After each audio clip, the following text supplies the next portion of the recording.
चलिए दोस्तों स्टार्ट करते हैं आज का क्लास।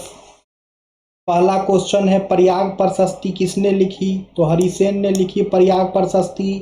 समुद्रगुप्त को क्या कहा जाता है? तो समुद्रगुप्त को जो है भारत का नेपोलियन कहा जाता है। चंद्रगुप्त द्वितीय ने कौन सी उपाधि धारण की? तो विक्रमादित्य की उपाधि धारण की। नालंदा विश्वविद्यालय की स्थापना किसने की? तो कुमारगुप्त प्रथम ने।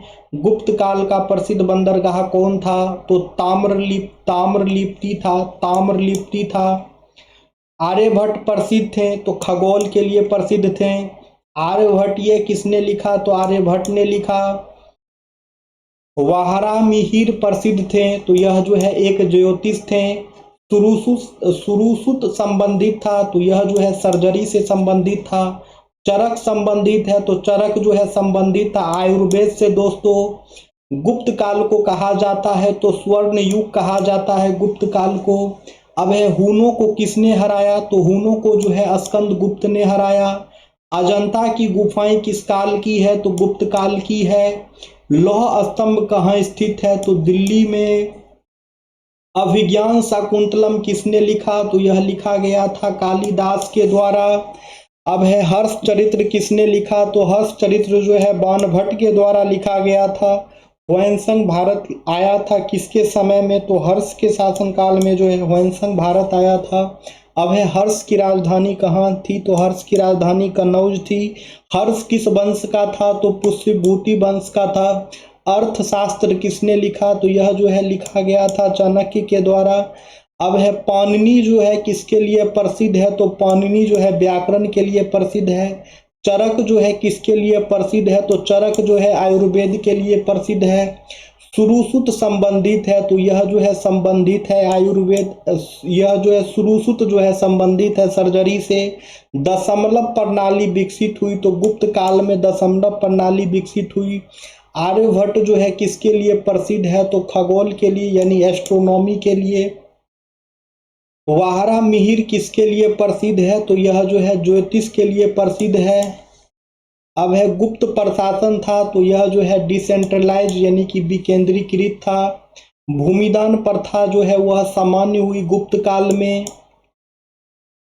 किसे विक्रमादित्य कहा गया? तो विक्रमादित्य जो है चंद्रगुप्त द्वितीय को कहा गया है।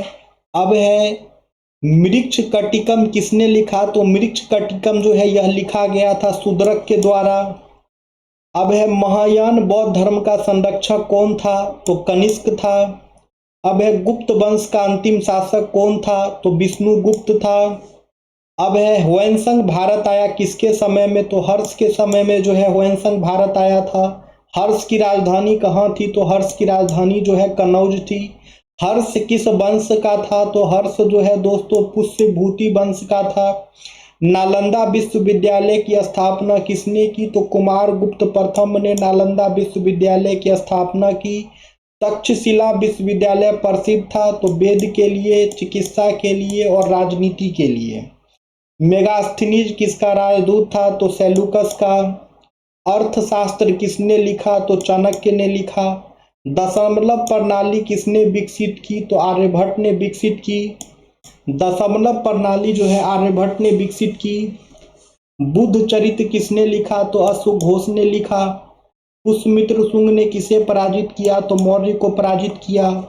हेलियोडोरस स्तंभ स्थित है तो बेसनगर में। सातवाहन वंश शासन करते थे दक्कन में। शकों को किसने हराया? तो गौतमी पुत्र सतकर्णी ने शकों को हराया। कुषाण शासक कनिष्क प्रसिद्ध थे तो महायान बौद्ध धर्म से। चौथी बौद्ध परिषद कहाँ हुई? तो कश्मीर में हुई। गुप्त सिक्के मुख्यतः थे तो स्वर्ण के। कविराज किसे कहा गया? तो कालिदास को जो है कविराज कहा गया।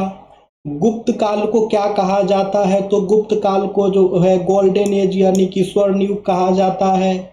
अब है अश्वमेध यज्ञ किसने किया? तो इसका आंसर कीजिए कमेंट सेक्शन में। फिर मिलते हैं कल के क्लास में। Thank you friends, thank you everyone. Video पसंद आए तो लाइक वाइक जरूर करना है।